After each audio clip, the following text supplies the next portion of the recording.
Hello guys, and welcome to my first ever English video about a certain tank. Now today it's gonna be T-54 Mod 1. Most of you know it as a Russian premium tank. Now first, I got this replay. I was a top tier in this game. It's a really favorable matchup for this tank in particular. As you all know, this tank doesn't have preferential matchmaking, which means he can see tier 10s, and he actually does see them fairly often. So that's why I have like 8 premium shells. I think I run 7 now, but I used to run like 12. So if you find if you have troubles penetrating higher tiers, use more premium shells. And of course, I always use like 1 or 2 HE shells just for the pesky TDs and some hard resets from time to time. So first I want to talk about the tank itself, like the characteristics. There we go. So this is a screenshot, so I can't really move around. Yeah. Uh, as you can see, the tank has 180 millimeters of frontal armor on the turret, 120 on the sides, and 75 on the rear. The traverse speed of the turret is 40 degrees per second. View range is really bad. We have 360. So yeah, not really the best tank for spotting or anything like that. It's a typical brawler. As you can see on the right, there's hull armor as well, 120 millimeters. It's sloped, so it actually does its job fairly well against equal tier opponents, especially if you face hug them.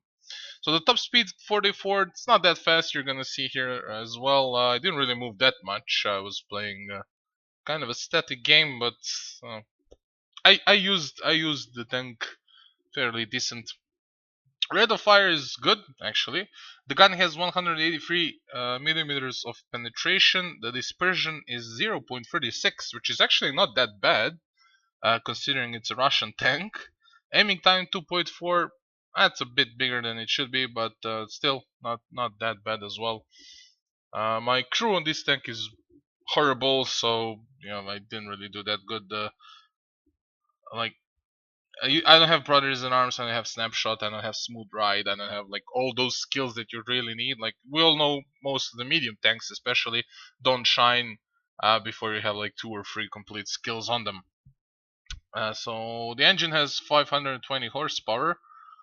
Again, not not that good, but it's not a typical medium tank. 15% chance of fire on impact, so it means it will burn from time to time, such is the Russian way. And yeah, the traverse speed of the tank is actually like almost the same as the turret, a bit higher. So the tank is fairly maneuverable. If you compare it to other mediums, premium mediums, I think like only the CDC is more maneuverable than this one. I'm talking about tier 8 mediums, of course. I think it's only the CDC that's better in that regard. So it is similar to like a Panther 8.8 in the maneuverability. Uh, yeah, that's about it. Like 1.3k HP. There's not really much to tell. It's a classical Russian medium. It's a bit buffed up T-44, so it has like a hull from a T-54, but it doesn't feel that strong. But it has the turret of a T-44, so I think the tank actually looks good. It's a really good looking tank, and I just want to show the how it looks in the garage. Yeah, another thing I want to talk about is just really quick the equipment. I put vents, rammer, and a vertical stabilizer. I was thinking about optics instead of vents because you need the stabilizers since you're a medium tank. I was thinking about optics, but it won't really give me much. I only have 360, so optics won't help much. Plus, if I'm in a tier 10 game, I'm always gonna be outspotted anyway. So, having those mid-range engagements against other medium tanks isn't really its strong suit. It's decent at medium range, like hitting stuff because of the 0.36. dispersion, but it's not actually meant to spot. So this tank is kind of a support brawler, I guess. I usually support the heavies with it if I don't go on solo runs like I like to do. So it's generally like a kind of a frontline support tank. It's not a standard support like a CDC or I don't know, Panther 88. Like he's like a sniping support tank. This one's like a frontline support. You want to be close to the fight, but not that close to actually take the shells. You just want to help your teammates a bit. And I'm gonna just show you the slope of the frontal armor. It will bounce. Like okay, you sometimes you can take a hit and not get penetrated because this frontal plate is really tough. And I find it that people are more likely to penetrate me here or here in the turret, especially the higher tiers, than in the actual upper frontal plate when I'm side scraping. It's like I'm angling a bit and it will ricochet, so the turret's kind of not that good. But anyway, let's start the replay. You're gonna see how this tank works. I'm gonna use fixed camera. I forgot which button to press for fixed camera. It was left click, not space. So you'll kind of see how this tank works. It was a really good game for me. I had fun. So I'm going towards the island here. This is what I like to do when I'm top tier in most of the brawly medium tanks. Like if I was a tier 10 Russian medium, I'd probably go here as well. Some failed shots. RNG wasn't with me. And then there's the SP1C. Couldn't really hit him in time. The reload just wasn't there. So yeah, the reload's not that bad actually. I think it's 7 rounds per minute plus, you know, the vents and the stuff. So it's actually really good. So I'm gonna move up a bit since I saw most of the enemy tanks are up on the hill with the IS-6 and all. So the Comet's kind of all alone. Someone else would have been spotted. It was a lousy shot by me. I actually had 6 tanks. Okay, that was the first crew. I swapped out my crew for another tank, so I'm just leveling up a new crew in this one. Kind of, you know, a bit of side scraping there. Ricochets all around. Armor isn't really penetrable by a tier 7 medium tank. Anyway, like I think Comet even with gold shells wouldn't be able to penetrate me. Oh, maybe a lucky off shot, but most of the time I'll just be safe. So as I said, it's a pretty passive game for me. I was hugging this island most of the time, trying to support middle, and you'll see that on mid ranges this gun isn't really that bad. Like I'll land quite a few shots. So I see a T-69 down there, so I took a look to the left to see which road the T-69 is taking. Swinging my camera around, trying to see what's going on. So I'm waiting for this super Pershing to peek out. He doesn't really peek out that much. I could have falled back a bit more, and then you know, I'd actually have the shot. But now I'm being spotted by Comet, and if that super Pershing was a bit smarter, he'd probably start shooting me. But yeah, he'll get shot by the Hellcat then, so I'm kind of safe at that point. I figure I'm safe. I'm gonna shoot him once, and I think I'm gonna start pushing at these guys. It's kind of a bad shot. Like you can see the server. This is a server crusher, okay? In replays, it's usually the server one, so it has kind of delay. I don't see it like that in the game. So I'm trying to side scrape here for the T-69. You see a bounce.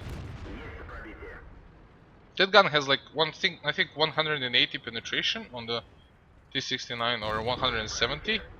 So it's not the best penetration, but still, you know, you get the idea of the armor on this tank. So I'm trying to wither him down while he's reloading, and all the time paying attention to the middle.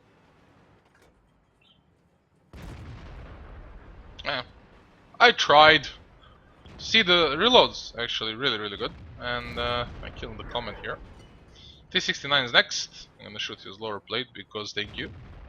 I could have shot the turret as well because, you know, it was turned the other way. I would have penetrated, but I didn't want to risk it just because I actually missed it before. That's That's the main reason. I didn't miss it, I didn't penetrate the turret, so yeah. So I spotted this Panther here and now he's being shot at. I'm gonna pick out, shoot, and pull back. Because I saw he turned the turret the other way, so I wasn't really didn't really have to pay that much attention. Side scraping a bit, going out, taking another shot, and he'll pull back all the way. No point chasing him now. I want to get rid of the AMX here. I thought that he will penetrate me. Okay, the AMX has a decent gun actually. You guys can check the penetration that gun. So well, if this tank wasn't, if he had preferential matchmaking, I'd say he's best premium tank ever. Because people think Type 59 is the best premium tank ever, but he's not. Type 59 is, you know, kind of wrecked. I have the Type 59, and this tank actually feels similar to the Type, but it's much more accurate, and basically the gun's different. You know, it's more accurate, and it just, I don't know, it aims faster. So that's kind of the upside of this tank. I think like the gun elevation, gun depression, I think Type has like maybe 1 degree more or something. Like, I'm not 100% sure about the numbers. But, okay, I got myself in a tricky situation here, okay? I knew he's gonna be there because I was spotted, and he was the only one not spotted. You saw I was kinda hesitant on the rock there, before going down. I was kinda hesitant to go down because I saw that he was missing, and I knew that he's probably gonna be there anyway. So I was like thinking, should I go down or not, and then I just went in, so my situation is not really bad. Like the T-34 is here, the gun depression on that tank is just it's not normal, okay? It's just abnormal, I guess is the word. So I'm gonna get penetrated here, and I'm gonna go trade shot for shot, and hope that Yak Panzer doesn't actually penetrate me. So if he actually shot my turret, he would have been able to penetrate, but not like this. The T-34 was a bit hasty there. He could have waited. Now, the reload's on my side, I know that. So I'm just gonna pick out, take another shot, pull back. Yak Panzer finally penetrated, so I'm gonna look at him. He's gonna pull back, and I finally get some help with the T-34. Okay, that was much needed. Like, yeah, I would have killed him anyway, but I would have taken much more damage. So you saw that bad angle T-34 had. I'm just taking my time. I don't want to waste a shot here. I'm down to gold ammo anyway. So I'm gonna pause just to let you see the angle. The T-34 shot me. It's this one here, I think. Yeah, it's that one. So it was a really bad angle for him. That was a really bad angle. That frontal plate is really tricky to penetrate at angles because it's already angled down, and if you angle it sideways, it's just that the armor is just much bigger, much bigger. Wow, much wows more. Strong English, very good. So it's my 5th kill. I think I got like mastery badge for this game or something. Like I think 1.6k base XP or something like that. I did quite a lot of damage. I didn't even know like till the end of the game how much damage I did. So here I'm just casually strolling, trying to catch this Yak Panzer. I'm switching to HE because I don't want to waste my premium shells, because they cost monies and I'm down to my premiums. So I see him jumping down. I don't really care at this point. I wanted to chase him, but he got deaded. Ah, I killed him actually. Okay, even better. So I repaired my tracks just to get a shot off into the ice. Now some more damage, more credits, why not? So I tried tracking him with this shot. I actually ended up doing 113 with my HE, which is not that bad actually. So this shot was just a bit under. It happens, you know, RNG, but you can see that it's fairly accurate. Like it's actually not a problem for this tank to shoot at the ranges to up to like, see, he's like at 350. Like you're gonna struggle like past 300 sometimes, you know, on smaller tanks or faster tanks, but it's actually really good. So this is basically the end of the game. So yeah, how you want to play this tank is a side scrape. You know, try and use your gun to your advantage. especially if you're high tier, don't be scared to push. You saw I bounced quite a lot of shots. The T-69, the AMX AC-46, and I bounced the Comet. Comet's like an easy kill for this tank. Because you have a good traverse anyway, so he'll not be able to circle you around and put shots in your side. Maybe like 2 or 3 shots, but then you'll catch up with your traverse, and it's just you took 300 damage and you killed him. The Jagdpanzer couldn't really penetrate me. He was tier 6, but yeah, it's even good pointing out. So don't be too afraid. You don't wanna trade shots with the T-34 because the penetration just crazy. I actually had a few games against IS-6s where I was basically head to head with an IS-6, and most of the time I was winning side scraping or just getting into IS-6's face. But they can switch to gold and penetrate you easily, and you can as well, because this gold actually has 235 penetration, which is not shabby, but for some tier 10s it's not really enough. So yeah, the only down thing to this tank is the matchmaking. Tier 10s are big trouble. Like you kind of have to stay and support most of the time when you're bottom tier. That's the problem. You can't really push out like I did, like control one side. I basically controlled one side with the support from like 2 tanks from here. I was up in enemy's face all the time. Not like in the heavy's face, but on the island. So yeah, guys, thanks for watching. I hope I showed you what I actually wanted to show. This tank is actually decent because a lot of people said it was really bad. Oh, it's crap. Oh, don't drive that tank. It's really bad. Oh, it can't do anything. Even if I actually had a lot of people saying that even when it's top tier, it isn't really good. And only a few times I was top tier, and every time I did really well. Like every time I got more than 100, like 110, 120 thousand credits. And I'm serious. Like every time I was top tier, I got more than 100,000 credits, no problem. The only problems I had are tier 10s and open maps. The open maps are not really suited because of the bad view range and well, a lack of gun depression. And plus, if it's higher tiers, you're gonna get penetrated by tier 10s, no problem. But when you're the top tier, it's a stomp. It's really a stomp. As I say, it's in my opinion, it's an upgraded Type 59. And you can have your opinion, that's fine, but in my opinion this is an upgraded Type 59. So thanks again guys for watching. If you're not that experienced, I wouldn't suggest this tank, but for those of you who love a challenge and kind of a brawly medium, I'd really suggest this tank. It doesn't earn as much money as the FCM T-34 or a CDC or even a Panther 88 because those tanks are hard hitting and have really good guns. But it's really fun to play, and I hope you guys will learn to love and appreciate this tank as much as I do. So thanks again for watching, and I'll see you another time. Bye.